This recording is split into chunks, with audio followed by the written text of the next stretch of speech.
Praise the lord. మన ప్రభును మన రక్షకుడైన యేసుక్రీస్తు వారి ఉన్నతమైన నామంలో మీ అందరికీ మా హృదయపూర్వక వందనములు.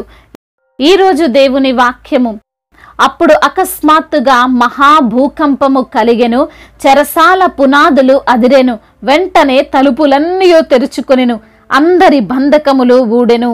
అపోస్తుల కార్యములు 16వ అధ్యాయము 26వ వచనం.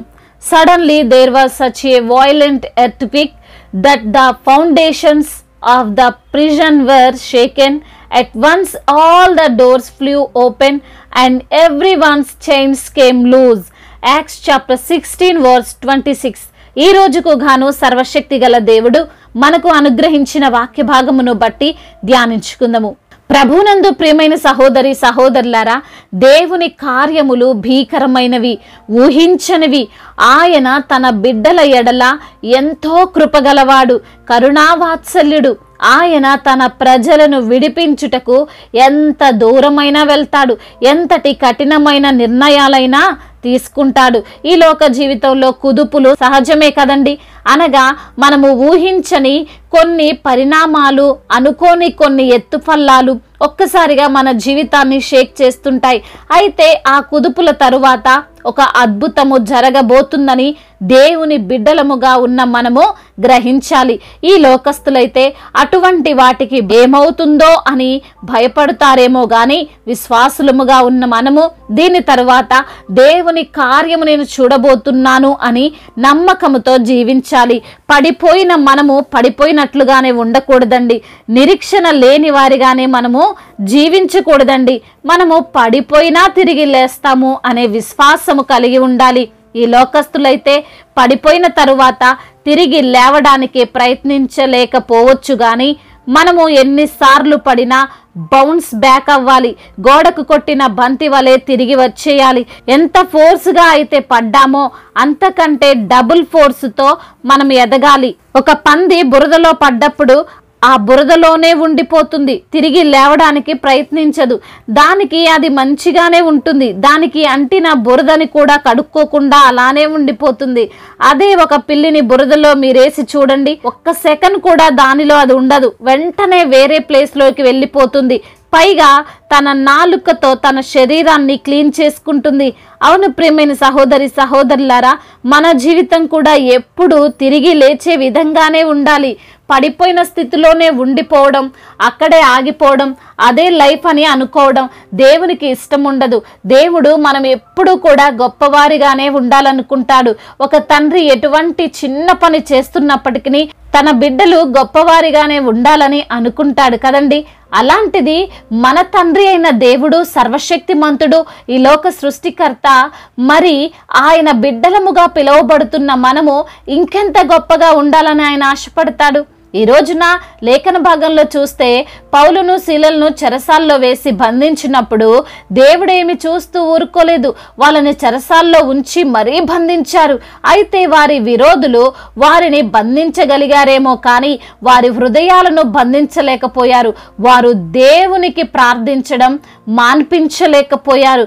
వారు అర్ధరాత్రి ప్రార్థన చేస్తూ కీర్తనలు పాడుతున్నారు అని వాక్యం సెలవిస్తుంది. అప్పుడు అకస్మాత్తుగా మహాభూకంపం కలిగింది. చెరసాల పునాదులు అదిరాయి, తలుపులన్నీ తెరుచుకున్నాయి, అందరి బంధకాలు ఊడాయి.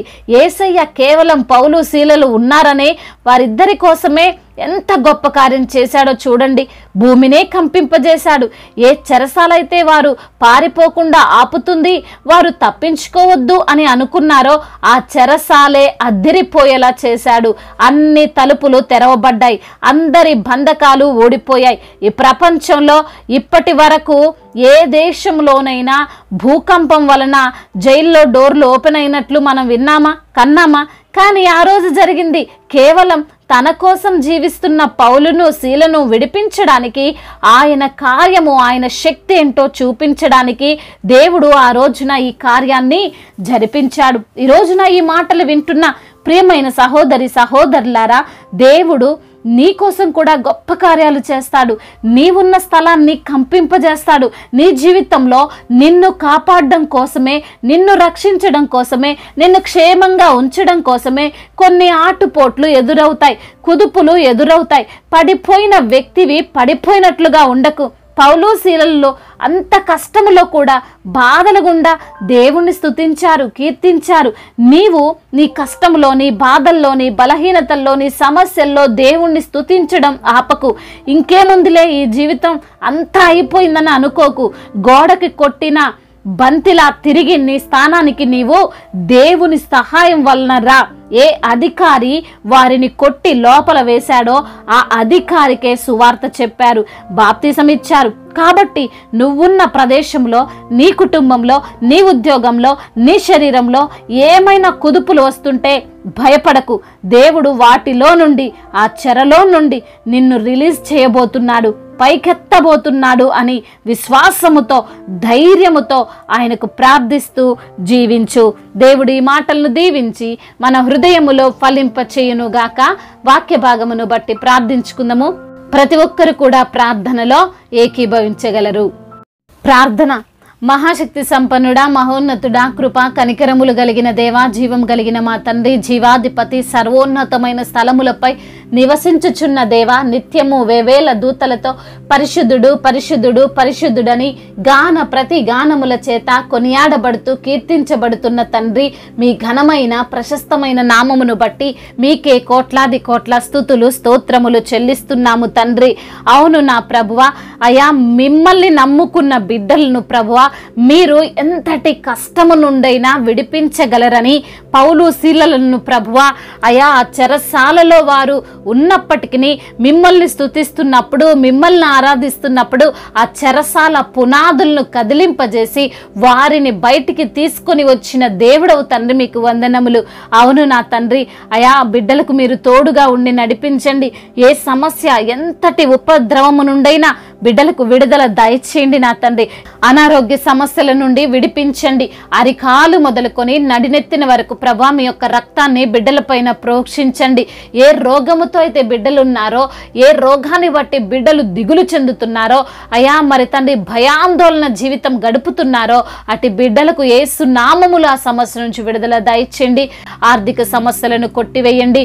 రుణ భారాల నుండి విడుదల దయచేయండి. ఉద్యోగ సమస్యలను కొట్టివేయండి. ఉద్యోగం కొరకు ప్రయాసపడుతున్న బిడ్డల యొక్క అయా కోరికను తండ్రి మీరు తీర్చమని వేడుకుంటున్నాం. కాంపిటేటివ్ ఎగ్జామ్ రాస్తున్న బిడ్డలకు ప్రభువా అయా వారు రాసిన ఎగ్జామ్లో ప్రభా మంచి మార్కులతో బిడ్డలు జాబును పొందుకునే బిడ్డలుగా వారిని ఆశీర్వదించమని బ్రతిమిలాడుకుంటున్నాం. అయా చిన్న బిడ్డలను మీరు కాచి కాపాడండి. యవన బిడ్డలకు మీరు తోడుగా ఉండండి. నీ యందు భయభక్తులు ఉంచిన వారికి ఏ మేలు కొదువై ఉండదంటున్నావు ప్రభా. అట్టి జీవితాన్ని బిడ్డలకు మీరు దయచేయండి. అదే విధంగా వృద్ధులను మీరు బలపరచండి. విధవరాళ్ల పక్షాన న్యాయమును తీర్చండి. దైవజనులందరికీ మీరు తోడుగా ఉండండి. వారి తండ్రి అయా మరి తండ్రి సువార్తను ప్రకటిస్తుండగా ప్రభువా అనేకులు ప్రభువా రక్షణ పొందుకొని మీ తట్టు తిరిగే భాగ్యము దయచండి. మిషనరీస్ ని దీవించండి ప్రభా. అయా పరిచారకులను దీవించండి. అయా సంఘానికి మీరు తోడై ఉండమని వేడుకుంటున్నాము తండ్రి. అదే విధంగా సంతానము లేని బిడ్డల కొరకు ప్రార్థిస్తుండగా ప్రభా సంతానమును దయచేయమని బ్రతిమిలాడుకుంటున్నాము తండ్రి. గర్భిణీ స్త్రీలను దీవించండి అయ్యా. తల్లి బిడ్డలకు క్షేమాన్ని దయచండి. ఇప్పుడే పుట్టిన బిడ్డలకు మీరు తోడుగా ఉండండి నా ప్రభువ. అదే విధంగా ప్రయాణాల్లో అయా ఉన్న ప్రతి బిడ్డకు మీరు తోడుగా ఉండండి. వారి యొక్క వాహనాలను తండ్రి మీ ఆధీనంలో ఉంచుకోమని వేడుకుంటున్నాం తండ్రి. అదే విధంగా నా ప్రభువ కోర్టు సమస్య, ల్యాండ్ సమస్యల నుంచి విడుదల దయచేయమని బ్రతిమిలాడుకుంటున్నాం.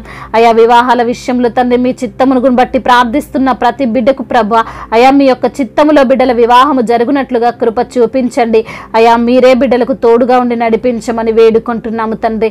అయా మారు మనసు లేక, రక్షణ లేక ఎందరైతే బిడ్డలు ఉంటున్నారో ప్రభా అయా మీ యొక్క సువార్తకు లోబడక ఉంటున్నారో ప్రభా వారి హృదయాలను మార్చండి. అన్ని విషయాల్లో సహాయము చేసే దేవుడవు నీవే, ఆదుకునే దేవుడవు నీవే, ప్రతి కష్టము నుంచి విడుదల దయచేసే దేవుడవు నీవే అని తెలుసుకునేటకు కృపను అనుగ్రహించమని బ్రతిమిలాడుకుంటున్నాము తండ్రి. అదేవిధంగా నా ప్రభువా అయా దేశాన్ని, అధికారులను మీరు దీవించండి. అధికారులకు మీరు తోడుగా ఉండండి. సమయోచితమైన జ్ఞానాన్ని ప్రతి ఒక్క అధికారికి మీరు దయచేయండి. అధికారులందరూ ప్రభువా మీ యొక్క సువార్తకు లోబడే మనసును వారికి దయచేయమని బ్రతిమిలాడుకుంటున్నాం. అదేవిధంగా ఇంకా చెప్పుకోలేనటువంటి బాధతో, విరిగి నలిగిన హృదయముతో మీ సన్నిధిలో మొరపెడుతున్న ప్రతి బిడ్డ మొరను మీరు ఆలకించమని బ్రతిమిలాడుకుంటూ తండ్రి ఇంతవరకు చేసిన ప్రార్థన అంతటిని మీ పాద సన్నిధిన చేర్చుకోమని మా నాథుడు, సర్వశక్తిమంతుడు, సర్వాధికారి అయిన నజరేయుడైన యేసుక్రీస్తు వారి శక్తి కలిగిన నామంలో ఈ ప్రార్థనను అడిగి అడిగి వేడుకొని పొందుకొని ఉన్నాము మా ప్రియ పరలోకపు తండ్రి. ఆమేన్. ఈరోజు పెళ్లి రోజు మరియు పుట్టినరోజు జరుపుకున్న వారందరినీ దేవుడు దీవించి సకల మేలులతో, ఆశీర్వాదములతో, కృపాక్షేమములతో, శాంతి సమాధానముతో, మెండైన దీవెనలతో దేవుడు మిమ్మల్ని నింపునుగాక. మీ యొక్క ప్రార్థన అవసరతలను మాకు తెలియజేయగలరు. మీ కొరకు మేము తప్పక ప్రార్థిస్తాము. మొదటిసారిగా మన యొక్క ఆదరణ వాక్యం చూస్తున్నట్లయితే తప్పకుండా సబ్స్క్రైబ్ చేసుకోగలరు. ఈ వాక్యం మీకు ఆశీర్వాదకరంగా ఉండినట్లయితే అనేకులకు కూడా ఈ వాక్యాన్ని పంపి మీరు కూడా దేవుని యొక్క రాజ్య సువార్తలో పాలిభాగస్తులు కావాలని దేవుని పేరట మనవి చేసుకుంటున్నాను. మీ గాడ్ బ్లెస్ యు ఆల్. దేవుడు మిమ్మల్ని దీవించి బలపరిచి స్థిరపరచునుగాక.